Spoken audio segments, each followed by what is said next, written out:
अब जो हमारा ब्रेन डेथ होता है उसका फर्स्ट पार्ट हम पूरा डिटेल में डिस्कस करेंगे। Cortical death. कॉर्टिकल डेथ क्या होती है? जब जो हमारे ब्रेन के अंदर जो कॉर्टिकल होते हैं उसका सेरिब्रल का डेथ हो जाना, जो सेरिब्रल कॉर्टेक्स होती है और जो ब्रेन स्टेम है वो फंक्शनिंग करती रहती है, तो हम कहते हैं कॉर्टिकल डेथ। अब इन दोनों में से एक चीज डेथ डेड हो गई है और एक चीज फंक्शन कर रही है, तो क्यों भाई, कैसे क्या सिस्टम चल क्या रहा है? तो हमारा ब्रेन स्टेम जो होता है, जो हमारे रिफ्लेक्स एक्शन वगैरह जो हम करते हैं बॉडी के, वो इसके अंदर आते हैं ब्रेन स्टेम के अंदर। और जो हमारा सेरिब्रल कोर्टेक्स होता है, जो हमारे कुछ फंक्शंस होते हैं, ठीक है, जो हम सोचते हैं, जो हम एक्टिविटी करते हैं, कुछ हम वॉलंटरी मूवमेंट वगैरह करते हैं, वो सारी इसके अंदर आ जाते हैं। मूवमेंट होगी बॉडी की, बोलना चलना, हमें सोचना, ये सारे सेरिब्रल जो हमारा कोर्टेक्स डेथ होते हैं, सेरिब्रल कोर्टेक्स डेथ उसके अंदर आते हैं। और ब्रेन स्टेम के अंदर नॉर्मली हमारा जो आता है वही ब्रीथिंग, जो हम ब्रीथ लेते हैं, हार्ट रेट होता है, ये सारी चीजें आती है। मतलब पर्सन इस कॉर्टिकल डेथ में आप कह सकते हैं कि पर्सन वेंटिलेटर पे है, ठीक है, थोड़ा बहुत उसका बॉडी रिस्पॉन्स कर रही है, रिलैक्स कर रही है, आंखें भी उसकी लग रहा है कि थोड़ी बहुत मूवमेंट कर रही है, बट उस टाइम पे उसका कॉर्टिकल डेथ हो गया है। सेरिब्रल जो सोचने की समझने की क्षमता, अपनों को पहचानने की क्षमता, कुछ करने की कहने की क्षमता खत्म हो जाती है, तो वो हमारा आता है कॉर्टिकल डेथ के अंदर। अब इसके जो हम कहते हैं कोज क्या क्या आ जाते हैं, अगर हम बात करेंगे, तो कोज होते हैं cerebral hypoxia, wide spread cortical damage या टॉक्सिक कंडीशन। ये तीन तरह के आपको इसके अंदर देखने को मिलते हैं। अब जो हमारा सेरिब्रल हाइपोक्सिया होता है, हाइपोक्सिया, हाइपोक्सिया से क्या समझ रहे हैं? जब हमारे ब्रेन के अंदर जो कहते हैं ना कि ऑक्सीजन सप्लाई रुक जाती है, इसके अंदर जो हाइपोक्सिया का मतलब क्या, ऑक्सीजन की जो सप्लाई होती है ब्रेन तक ना पहुंच पाना, जब हमारा होता है सेरिब्रल हाइपोक्सिया। तो इसके अंदर क्या होते हैं, जो आपके ना सोचने के जो आपका ब्रेन है ना, समझ ही नहीं पा रहा, वो रिएक्ट ही नहीं कर पा रहा उस चीज के रिगार्डिंग, तो सेरिब्रल हाइपोक्सिया हमारा होता है। उसके बाद आपका कॉर्टिकल डैमेज हो जाता है किसी रीजन से, जो आपका जहाँ पे ये मेन फंक्शन होता है आपका ब्रेन का, जो कहते हैं कि हाँ आपका जो ब्रेन है, जहाँ से आप सब कुछ कर रहे हो, कॉन्शियसनेस है, वहां पे आपका कहीं डैमेज हो जाना है, कोई चोट वोट लग जाने उसकी वजह से। एंड टॉक्सिक कंडीशन, वही टॉक्सिक कंडीशन जो होते हैं, जो आप अल्कोहल वगैरह लेते हैं, या फिर समटाइम क्या होता है, चोकिंग वगैरह हो जाती है, नेक में आपको दिक्कत हो रही है, तो ब्लड का सर्कुलेशन रुक जाता है। अब जो सेरिब्रल हाइपोक्सिया है, ये मोस्टली कंडीशन जो हैंगिंग वगैरह के केसेस होते हैं उसमें देखने को मिलते हैं, क्योंकि वो चॉक कर देता है, आप जो ब्लड स्ट्रीम होती है वो ऑक्सीजन ब्रेन तक नहीं पहुंचा पाती, बट उस बंदे को हम बचाने की कोशिश कर लेते हैं, वो थोड़ा सा अलाइव आपको देखने को मिल जाता है कि हाँ चलो उसे टाइम से उतार लिया, बट उसके अंदर कॉर्टिकल डेथ हो जाती है। ठीक है, तो सेरिब्रल हाइपोक्सिया की कंडीशन में आपको देखने को मिलता है। अब हम बात करें जो हमारे क्लिनिकल फीचर्स होते हैं, जो सेरिब्रल कॉर्टेक्स के डेथ होने के बाद होते हैं, उनके regarding. The person will be in a deep coma, person deep coma में चल जाता है, वो अपना loss of power of perception खो देता है, बट उसी के साथ साथ बट स्पॉन्टेनियसली उसका जो रेस्पिरेशन एंड सर्कुलेशन होता है वो कंटिन्यू रहता है। ठीक है, कि वो सांस भी ले रहा है, ब्लड सर्कुलेशन भी हो रहा है, थोड़ा बहुत रिएक्ट भी कर दे रहा है। This is what is called a vegetative state of life, जिसको हम persistent vegetative state of life भी बोल देते हैं। इसमें क्या हो रहा है, वही हो रहा है ना कि कॉन्शियसनेस खो दी है ब्रेन ने, कॉन्शियस है या नहीं है, बट उसकी जो बॉडी है, स्टेम जो ब्रेन स्टेम है, सेल है, वो अलाइव है, जैसे कि वो ब्रीथिंग ले रहा है, ठीक है, उसका क्या नाम है, हार्ट के अंदर ब्लड फ्लो हो रहा है, ब्लड सर्कुलेशन हो रहा है, तो उसको हम बोलते हैं persistent vegetative state of life।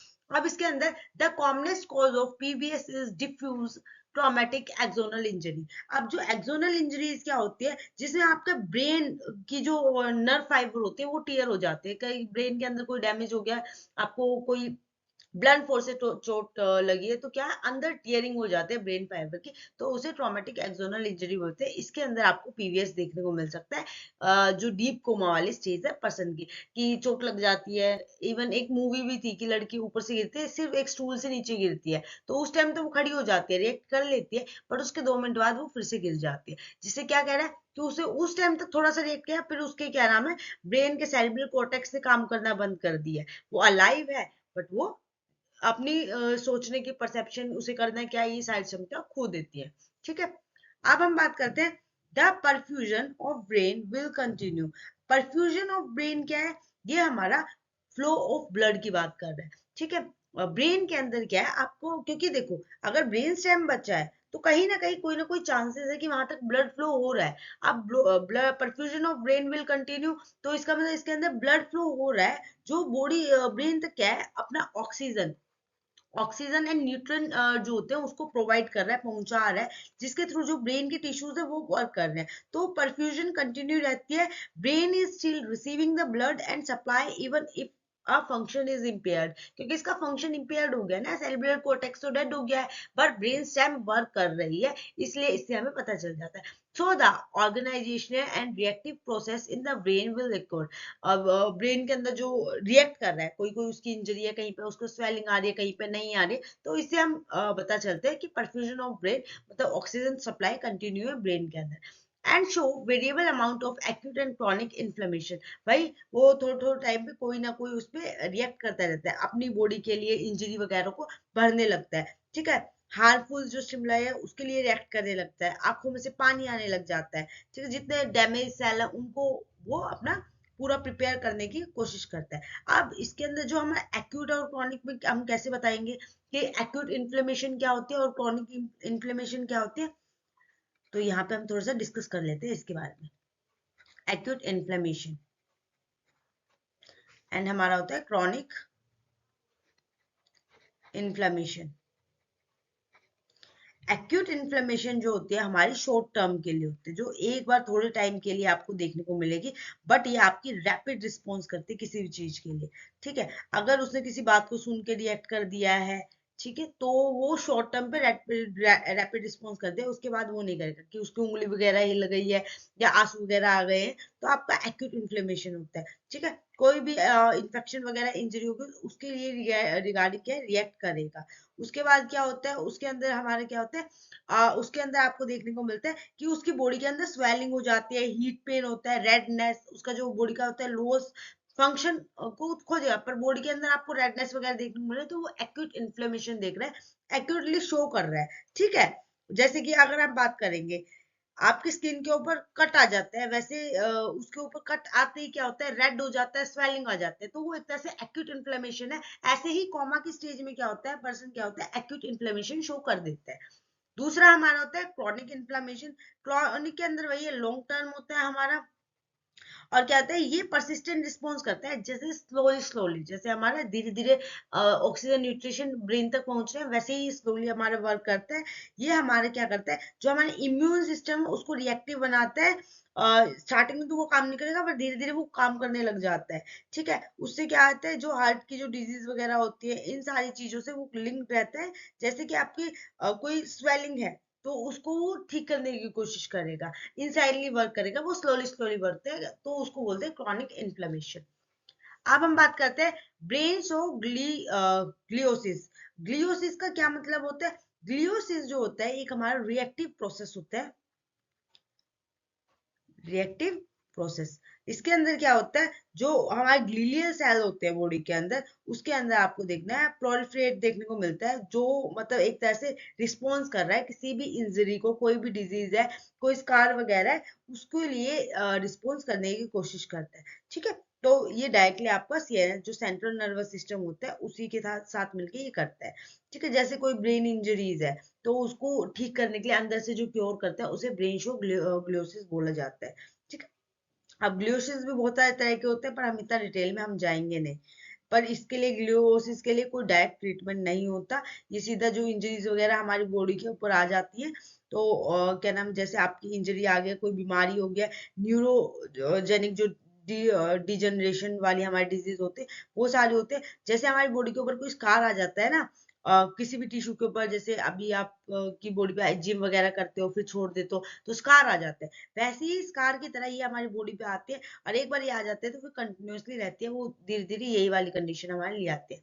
इसके बाद आती है हमारी टिश्यू रिस्टोरेशन की। टिश्यू रिस्टोरेशन हमारे एक तरह से बॉडी जो प्रोसेस होता है ना, vibe is the body repair damage tissue to restore their structure and function. तो वो रिस्टोर कर रहा है उसके जो स्ट्रक्चर एंड फंक्शन होते हैं बॉडी के, एंड ये ही इन्वॉल्व करता है जो सेल की रीजनरेशन आपको देखने को मिलती है, कोई भी रिकवरी देखने को मिल रही है, फंक्शनल रिकवरी देखने को मिलती है, तो वहां टिश्यू रिस्टोरेशन वाली हमारी चीज आ जाती है। देन हम बात करेंगे डायस्ट्रोपिक एक्सोन। डायस्ट्रोपिक एक्सोन क्या होता है? ये आपकी बॉडी के जो एबनॉर्मल स्वेलिंग देखने को मिलती है, डैमेज होते हैं, डीजनरेटिंग एक्सोन होते हैं, वहां पे आप इसको डायस्ट्रोपिक एक्सोन देख सकते हैं, जहाँ पे आपको इम्पेयर्ड फंक्शन, वो इकट्ठे नहीं हो रहे, अलग अलग उसमें हो रहे हैं, अलग अलग टाइम लैप्स में हो रहे हैं, तो वो होते हैं। इसके अंदर आपको देखने को मिले कुछ एनलार्ज हैं, कुछ आपके स्मॉल हैं, एंड आपको मतलब अलग अलग उस तरह के देखने को मिलते हैं। अब आपकी बात करते हैं हम endothelial. Endothelial hypertrophy. Endothelial hypertrophy क्या होती है? ये हमारी सेम ही चीज है एक तरह से, इसके अंदर भी आपको एनलार्जमेंट, एबनॉर्मल एनलार्जमेंट देखने को मिलते हैं। प्लस इसके अंदर कहाँ देखने को मिलती है ये आपको? जो आपके एंडोथीलियल होते हैं। एंडोथीलियल सेल कौन सा होता है हमारा? एंडोथीलियल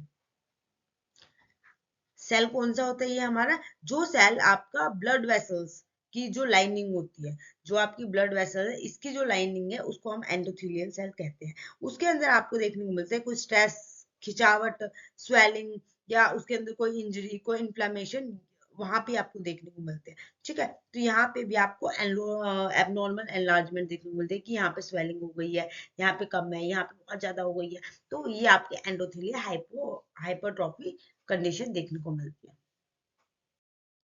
अब हम बात करते हैं कॉम्प्लिकेशन की। जो हमें सेरिब्रल कॉर्टेक्स डेथ होती है उसके अंदर क्या क्या कॉम्प्लिकेशंस आते हैं उस चीज के रिगार्डिंग। तो in the persistent vegetative state of death के टाइम पे क्या होता है? पीवीएस तो मैंने आपको अभी बताया था।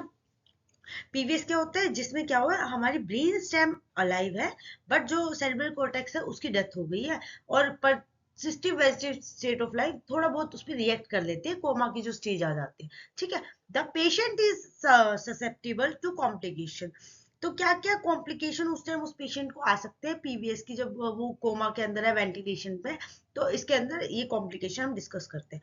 Like aspiration pneumonia. Aspiration pneumonia एक हमारा बहुत बड़ा कहा जाता है, जिसमें आपको देखने को मिलता है जो फूड वगैरह होता है, जो स्लाइवा होता है, और जो हमारा स्टमक का कंटेंट होता है, वो उनकी वजह से क्या होता है, इन्फेक्शन वगैरह हो सकता है, और वो क्या नाम है, आपके लंग्स वगैरह के अंदर भी जा सकता है। तो एस्पिरेशन निमोनिया आपको देखने को मिलता है। ठीक है, इसलिए ये कब देखने को मिलता है? जब भी कोई पेशेंट क्या होता है, अनकॉन्शियस है, अनकॉन्शियसनेस उसके अंदर दिखा रहे हैं, या उसके अंदर स्ट्रोक आया है, या उसकी फीडिंग ट्यूब में कोई दिक्कत हो गई, तो एस्पिरेशन निमोनिया उसके अंदर देखने को मिलता है। और ये जब आपको सिम्टम देखने को मिलता है, उस टाइम क्या होता है, पर्सन के अंदर आपको देखने को मिलता है कि उसको फीवर हो गया है, उसको शॉर्टनेस ऑफ ब्रीथ देखने को मिल रहा है, चेस्ट के अंदर पेन है, तो ये आपका कॉमन सिम्टम जो होते हैं वो देखने को मिल सकते हैं। ठीक है, एट लास्ट के अंदर रेस्पिरेशन निमोनिया जब अगर पेशेंट के अंदर हो जाती है, तो वही रेस्पिरेटरी फेलियर हो जाता है। रेस्पिरेटरी फेलियर, तो आपको पता है जब सेरिब्रल कोर्टेक्स की डेथ होती है, तो इसमें हमारा कुछ ये क्या नाम है, ये इरिवर्सिबल तो होता है, पर कुछ चीजें फंक्शन करती रहती है, जैसे रेस्पिरेशन हो गया, सर्कुलेशन हो गया, तो वही अगर ये वाली सिचुएशन बन जाते हैं तो रेस्पिरेटरी फेलियर हो जाता है। आप देखो इस ब्रेन स्टेम क्या नाम है, इसके अंदर आपके ब्रेन डेथ के अंदर दो चीजों के अंदर दिक्कत आ गई, ब्रेन के अंदर आ गई, रेस्पिरेशन के अंदर आ गई, तो फिर चांसेस जो होते हैं ना पेशेंट के, बहुत कम रह जाते हैं। ठीक है, तो ये आपका सिम्टम देखने को मिलता है, उसको आप एस्पिरेशन निमोनिया बोल सकते हैं। अब इसके बाद आते हैं बैड सोर। बैड सोर क्या होती है हमारी? जब भी हमारा पेशेंट है, तो उसकी क्या स्किन के अंदर है ना, प्रेशर वगैरह आप देखोगे, कट वगैरह करोगे, ब्लड सप्लाई की कटिंग करोगे, तो आपको उसके अंदर ब्रेकडाउन देखने को मिलता है टिश्यूज के अंदर। ठीक है, तो ये आपको बैड सोर देखने को मिलता है, जो बोनी एरिया होते हैं हमारी बॉडी के अंदर, जैसे लाइक हिल, सैक्रम, हिप वगैरह हो गए, वहां पे आपको देखने को मिलता है। यहाँ पे क्या होते हैं, रेडनेस आपको देखने को मिलेगी, जो पहली स्टेज आएगी, और लास्ट में जो स्टार्टिंग में जो फर्स्ट स्टेज है रेडनेस होगी, और जब लास्ट स्टेज आएगी, फोर्थ फिफ्थ जो भी स्टेज होती है इसकी, उसके अंदर आपको लो इन्फेक्शन वगैरह देखने को मिल रहा है, रेडनेस बहुत ज्यादा हो गई है, और बहुत ज्यादा इन्फेक्शन देखने को मिल रहा है, टिश्यूज वहां से क्या है, घटने लग जाएंगे, डिकम्पोज होने लग जाएंगे, ये वाली स्टेट इसके अंदर देखने को मिलती है। ठीक है, अब ये कब आती है? जब आपको सेवरल इन्फेक्शन हो जाता है, जब हमारे बेड सोर आती है, यहाँ इसके कॉम्प्लिकेशंस में देखने को मिलते हैं। अब सेप्सिस, पहले हम sepsis, urinary infection due to catheterisation. Sepsis क्या होता है? सेप्सिस हमारा ये एक तरह का इन्फेक्शन है, जो कि हमारा स्प्रेड होता है कहाँ पे?